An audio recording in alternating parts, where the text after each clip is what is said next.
Hello, everyone, and welcome back to For Fox's Sake. This is the Women's Football Show. We're here with some very fancy new graphics, courtesy of Pete Selby. I'm delighted to be joined today by Steph Powell. Steph is the FA National Development Manager for Volunteering, I believe. Is that right, Steph? That is right, yeah. Brilliant. And you've got several years of experience working with county FAs and in education, including working on the Women's Leadership Programme. Which is quite familiar to me, so we'll be talking about that later. And you also have some experience playing in the National League setup as well. Yeah, so go ahead. Thank you so much for having me. No, thank you so much for having me. I appreciate it's a bit of a different perspective for you, but I'm looking forward to talking all things women's football, I suppose. Yeah, no, we love having a real wide variety of guests on our show, and we'll get stuck into all the fantastic work you do in your career a little bit later on. But firstly, let's talk Manchester City. Obviously, you're a Man City fan, Steph, and you were at the game. Just give us a kind of overview from your perspective of the game, your kind of positives and negatives, and then we'll talk a little bit more about how dismal of a day it was for Leicester. I know. Yeah, sorry, an imposter within the ranks today, but I was at the game on Friday. I always kind of felt that it was going to be a difficult day for Leicester, not least because of the away form, but straight off the back of City's defeat to Arsenal, I thought was probably the worst time for them to play City, largely because they'll have been looking to bounce back. They'll have been looking to prove a point. I always thought it was going to be quite dangerous for Leicester. Having said that, a really kind of successful January, and I'm a cynical City fan. I've been there and seen the rubbish bits as well. So there was part of me that thought if Leicester played well, they might cause an upset. But I mean, generally speaking, for the first 15 minutes or so, Leicester were really quite stoic, well structured, looked like they might make it difficult for us, but City had to be really patient, and as soon as they got through kind of once or twice, Miedema had a few early chances, and it felt after kind of 20 minutes just before the first goal that the writing was on the wall already, really. I suppose from then it was one-way traffic, despite Leicester's early chances giving us a bit of a scare. Oh, I mean, they started so brightly. There was that Lehmann chance that came agonisingly close, bounced off the post, and then after the first two goals, I think Shannon O'Brien hit the crossbar, and I was really excited because I thought, right, well, we're in the mix here. We've had a bit of a lapse in concentration maybe for the last 10 minutes, but you can bring back the form from the first 15, and it was just, it didn't turn out like that, did it? I think let's talk a little bit about Lauren Hemp, because I think she was the key reason in the first half that City capitalised so well. We just could not contain her down that left-hand side, could we? No, Hemp had a fantastic game. I think the way Leicester set up, Sarah Malin was playing really high. Ash Neville the same, but much like Casper I and Carolyn were much quieter on the other side.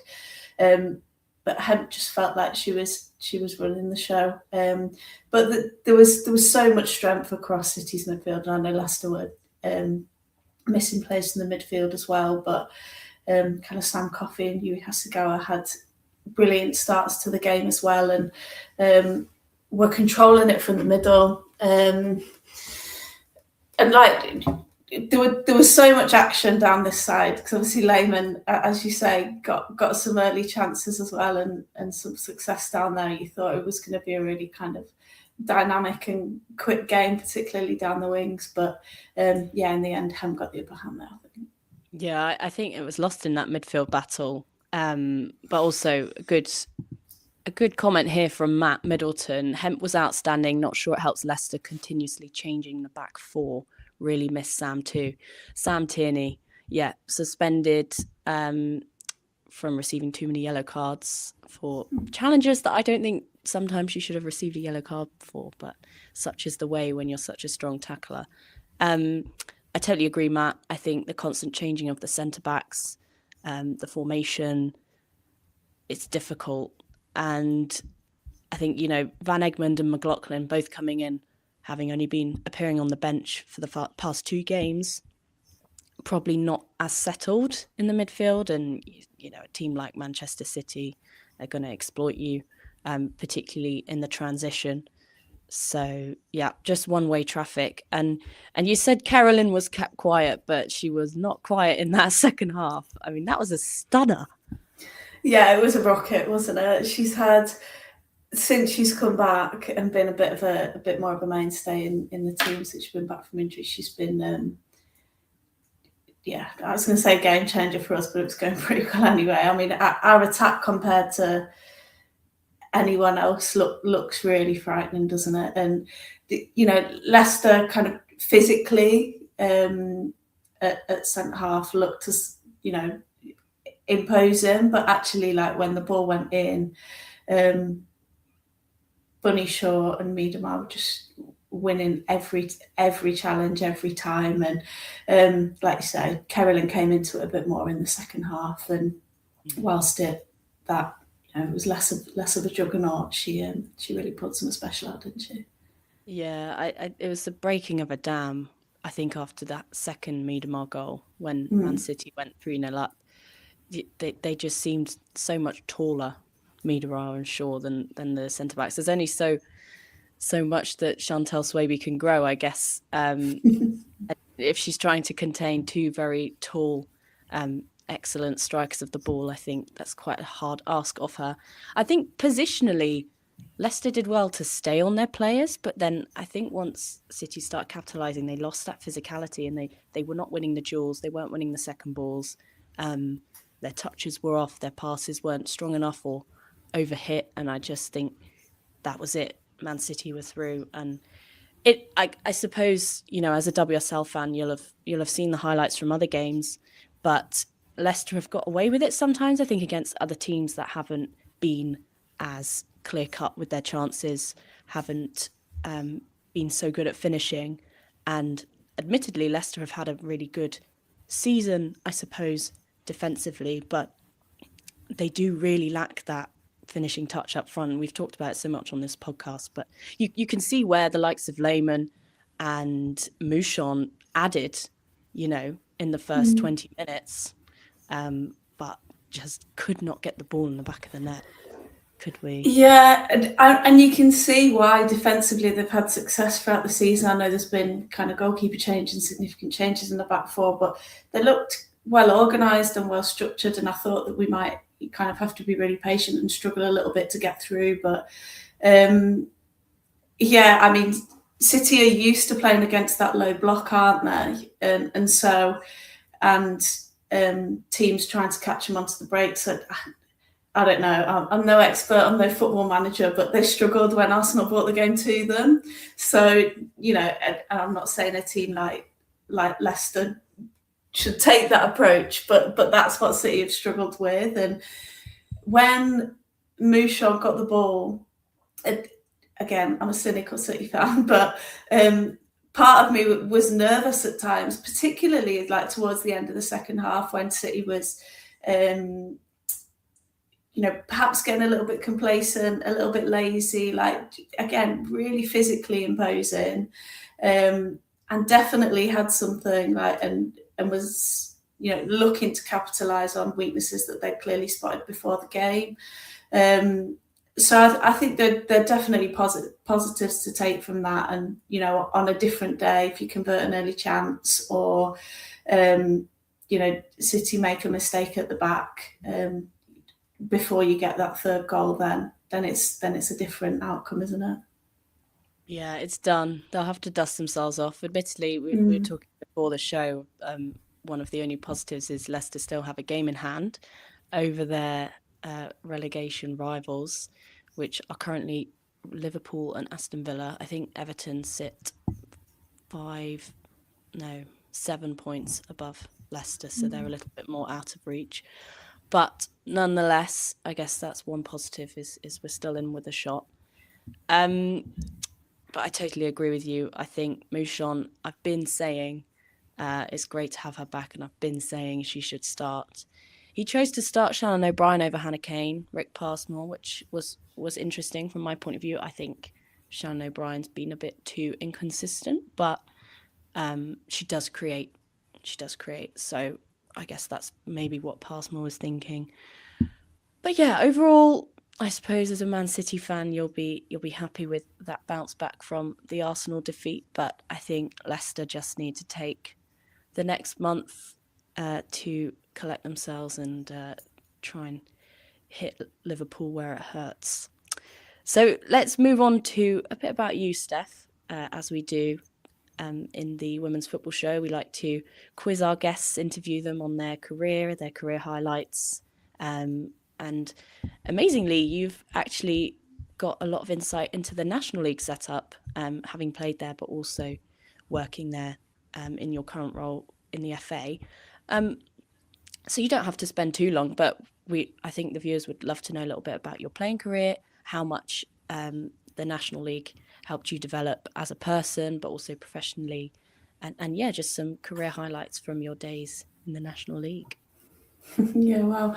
I've probably played, albeit to no sort of level that we're talking about here, coming up for 2 decades, which maybe shows age a little bit. And whilst I've stopped now to focus a bit more on the FA role, been really fortunate to play in some fantastic teams and to have some really supportive people around me as I've done that. You know, I played when I was young, when then women's football wasn't anywhere near as prominent as it is now, and ended up playing in teams across the women's football pyramid at various different levels, and with some fantastic players, of which Olivia Clark is one. So as we were saying kind of before we came on, I've definitely got a soft spot for Leicester, and was conflicted as she started making a few good saves at the start of the game on Friday. But yeah, it's so I suppose there's a couple of levels of county local league football across the landscape. Then it comes into a bit more kind of national and regional league football before it feeds into the WSL2 and then the WSL. I think what we're seeing is a fantastic growth at football at a local level at the moment. Obviously excellent exposure across the WSL and more investment and hopefully progression as the league continues to develop. But a real focus nationally on resource needs to be committed to that middle bit, the women's pyramid bit, because it won't just kind of look after itself as the game grows at either side. So yeah, it's been fantastic to play, to fulfill kind of a number of roles across the game, but really exciting time, I think, both in the professional game and general development of women's football. Yeah, no, it's interesting you say that, because I think there's always a lot of talk particularly from the top about, you know, building grassroots football, and then also investing in things like the WSL, but the middle gets neglected a little bit, like the tier 3, tier 4, tier 5 of the national leagues, and then, like you say, the county, the regional teams. So as much as we want to get lots of young girls playing football, and particularly in school and in their teenage years, it's important to keep growing that middle section, isn't it? What are the sort of current initiatives helping to promote that, or the initiatives that you work with, particularly in your role, more catered towards volunteering? How important are the volunteers for that sort of middle section of the football tiers? Yeah, pivotal. I mean, like you say, that football on a local level, when it starts to get more exposure and England win the Euros, naturally your entry level point is that grassroots level.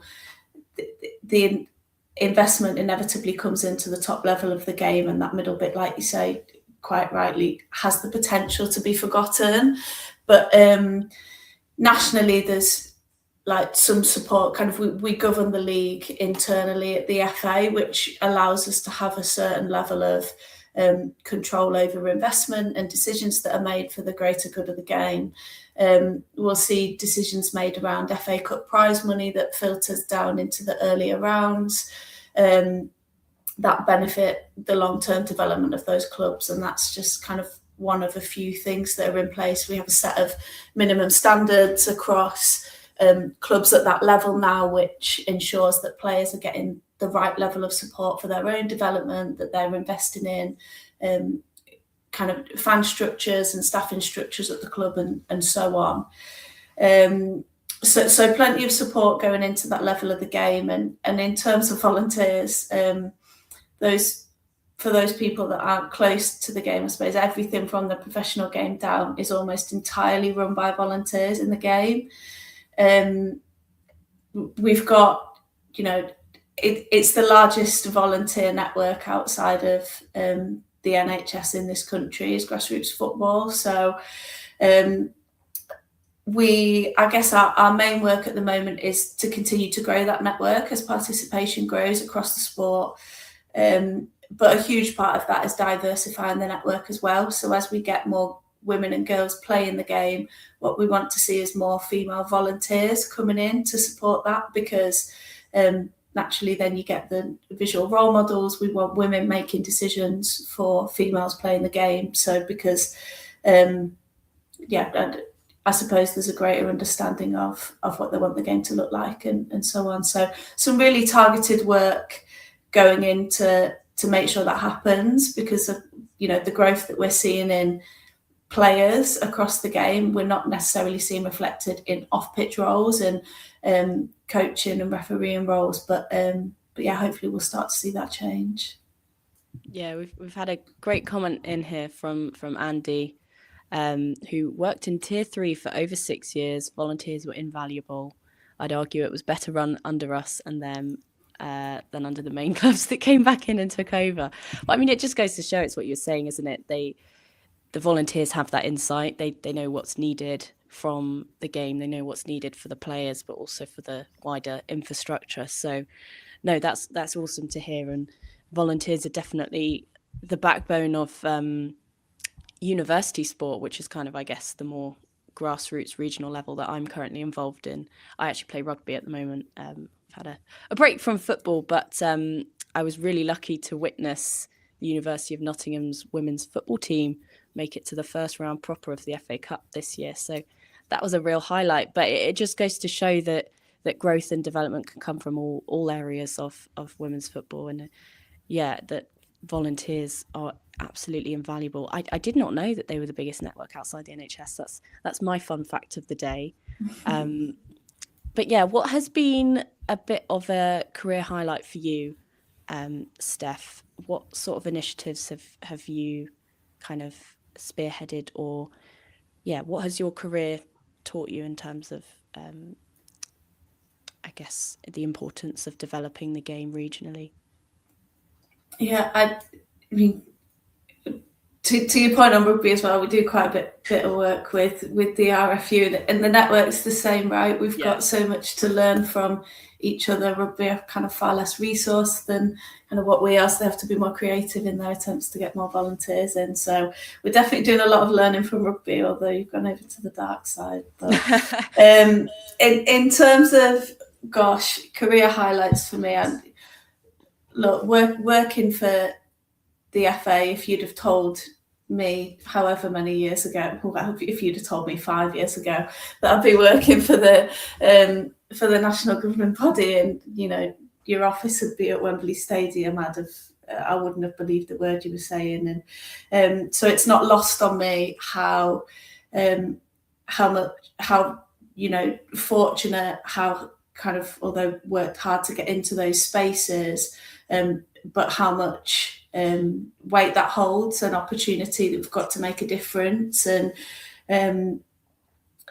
had some incredible opportunities as part of that to develop programs that have worked with the Lionesses on the growth of the game, and great marketing campaigns to get more females into the game, fronted by our Lionesses. But for me, it's the little stories, it's the local stories, like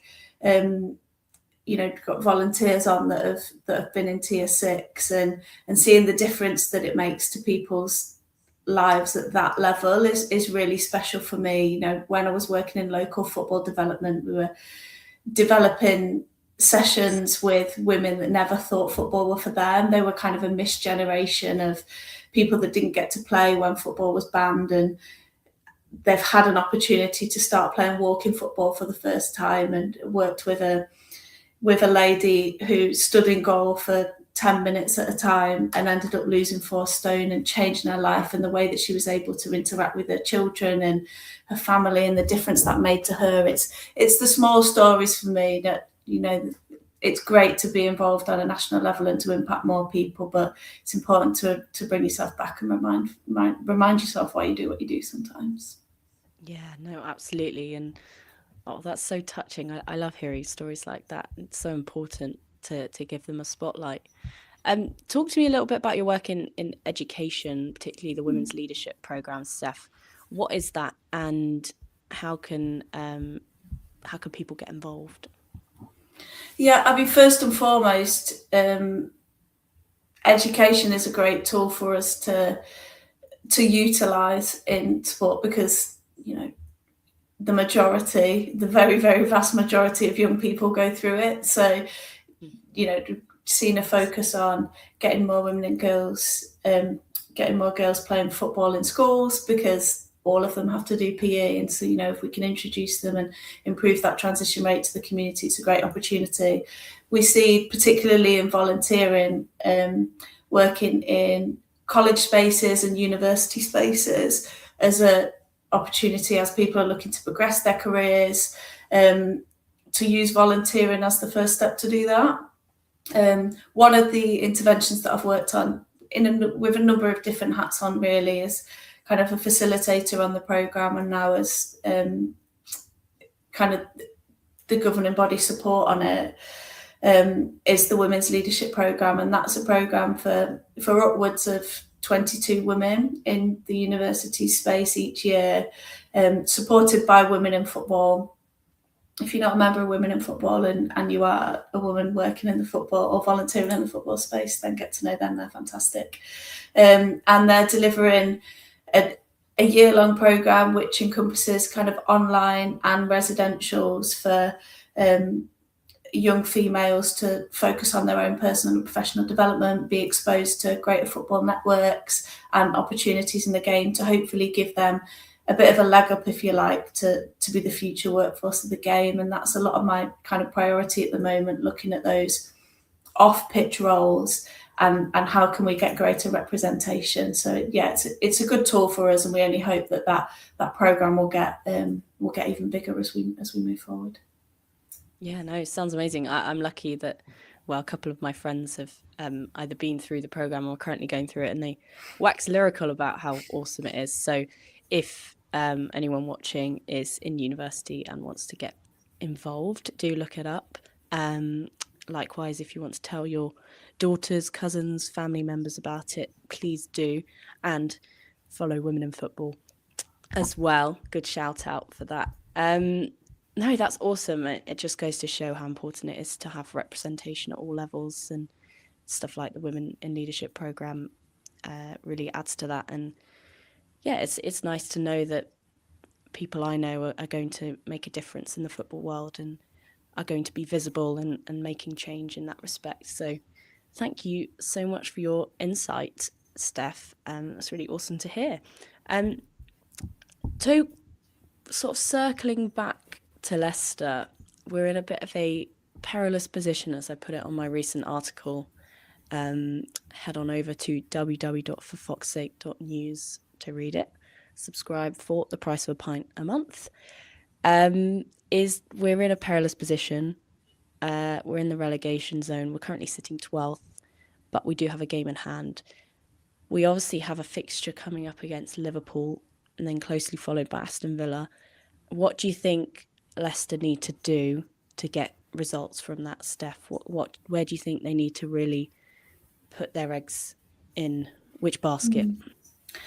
It's really difficult. It's hard to know whether that long break that they've got now is a positive or not, because do you go for that, the quick bounce back off the back of what was a good performance against United before they played City, or could they do with that break? A lot of other teams will have more players going off on international than potentially Leicester will, but Liverpool's a difficult one, isn't it? Because they've been so inconsistent. A fantastic result against Aston Villa, who albeit aren't having a good time of it at the moment, and you wouldn't expect them to get a result against Chelsea, but their results throughout the season have been super inconsistent. Aston Villa, and who knows what teams are going to come back from that break, like whether their January signings are going to have had time to gel, or that you'll benefit from teams that are a bit that need to, like you say, dust themselves off a bit after the break. So it's hard to know what's going to come, of course, but Aston Villa, if they stay kind of as they are in the same vein as the last few weeks, you might be catching them at a good time as well. I think your guy at the top, was it Matt? He said, a bit of consistency in that team will hopefully come as you get your midfielders back into play, start to find a bit of continuity in that defensive line now. January, and the transfer window's been and gone. And with the excitement going forward with Lehman and Mouchon, I think, against a team that's not top of the league and by far and away, albeit with a bit of bias, the best team this year, I'd be surprised if they didn't survive, honestly. I don't I don't want to fill anyone with false hope and then get atted on the last day of the season when there's a relegation playoff. But I would be really surprised if Leicester didn't get a couple of results. But the next few games are super important, aren't they? They are, and anyone who's been watching the episodes thus far knows how positive I am, and I try to keep it positive with my score predictions, even if they are completely nonsensical. But having said that, I totally agree with you. Villa also lost 6-1 to Manchester City in December. So I don't think a 6-0 loss, like you say, against the best team this season is that bad of a result. It's difficult because to keep positive. Do you come into that game if you're Rick Passmore, and do you say, obviously he's probably not saying this to his players, but do we play for damage limitation here and try and keep goal difference down? But not even that paid off, did it? No, it didn't. I think that was probably the original plan, and had they capitalised on the first couple of chances they had in the opening 35 minutes, I think it would have been a different story. I think they would have taken confidence from those goals and then perhaps woken up a bit more. But once you go 4-0 down, it's just like psychologically, and you've still got a whole other half to play. It's so hard to get yourself back on track. I said in my article that at least it was only 2 goals conceded in the second half, which I guess they can, and one of them was an absolute worldie. So, I did have half a worry when Rachel Williams came on. I thought, if there's anyone that can score, it's Rachel Williams in the 80s. And if there's anyone that's going to come back to City, to haunt us, it's going to be Rachel Williams. But not to be. No, she couldn't pull the magic out the hat, could she? But I actually think it's a good thing they have a month, because Liverpool are on a good run of form, and I think losing to Liverpool would have just been the nail in the coffin in terms of confidence throughout the season. I think that a whole month, it allows for some perhaps injuries to be resolved, with the likes of our new signing Emma, but yeah, I don't think I would have wanted to play Liverpool this week, particularly on their run of form. They beat Aston Villa 4-1, so that says a lot to me. So I think maybe a month might be the right thing for Leicester. Matt's just come back. What's Matt saying? Been impressed with the likes of Neville and Williams coming in with a lot of leadership qualities on the pitch. They've been really honest after games about what the team needs to work on. I agree. I don't think Leicester are oblivious to their faults, oblivious to their weaknesses. I think they know exactly what it is. It's just the case of you're playing a team of an exceptionally high caliber, and you sometimes you just can't compete with that, isn't it? Would you agree with Matt? Yeah, look, 2 weeks before we saw them turn Chelsea over, who, you know, are still doing pretty well in the Champions League. So, yeah, I'd agree with Matt. I was surprised, actually, that to see Neville with the armband so early on in her Leicester career. But, yeah, nicely, pleasantly surprised. I mean, like you say, it must mean that the team's gelling really well and settling really well. And I hope that is that's a good omen for things to come. Yeah, I mean, Neville was annoying at Spurs. She was always that one player that you just thought, oh gosh, how is she still going? How is she still tackling? But having her on this Leicester team has completely added a different dimension. I think her balls into the box, her defensive qualities, her leadership attributes have been phenomenal and such a great addition. And I totally agree. Rachel Williams as well. I mean, she's 39 years old. She has so much experience. And I think you can see what Rick Passmore is attempting to do. You can see the foundations he's trying to build, trying to give the younger players people to talk to learn from. So I think in terms of looking forward to next season, even it's looking good. But yeah, I think they just, like you say, I can't see them going down. Remember, it's a playoff as well. If you come 12th, you play off the third team, the third best team in the WSL2. So that's almost a bit of a sigh of relief. And I think that's been done to help the WSL grow a little bit more, help the WSL2 get a bit more consistency in terms of the up and down between the two leagues. So it's looking good. It's looking exciting. Let's wrap up then, because you can only talk about relegation so much, I think, and I want to keep it light for the next month before we have to actually tackle the problem. But thank you very much to everyone that has contributed, particularly Matt. Thank you, Andy. And thank you, of course, Steph, for coming on, and albeit a last minute stand-in, but you've been awesome. So thank you. No, thank you. And genuinely love what you're doing for the women's game and Leicester women, but genuinely I do mean it when I say that I've got a soft spot for Leicester, and I have every faith that you'll stay right where you are. I do too. I'm predicting an emphatic 2-0 win for Leicester against Liverpool a month in advance. I'm ready. I know it. I feel it in my bones.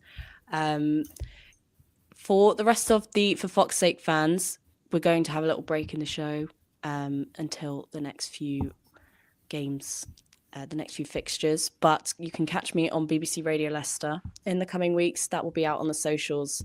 I'll be joining Zoe McGrady on her sports show. So yeah, all the details will be posted. And once again, head on over to www.forfoxsake.news, subscribe for the price of a pint a month, and you can get access to lots of exclusive content, particularly on Leicester City women. So thank you again. Thank you to the viewers, and we will see you next time.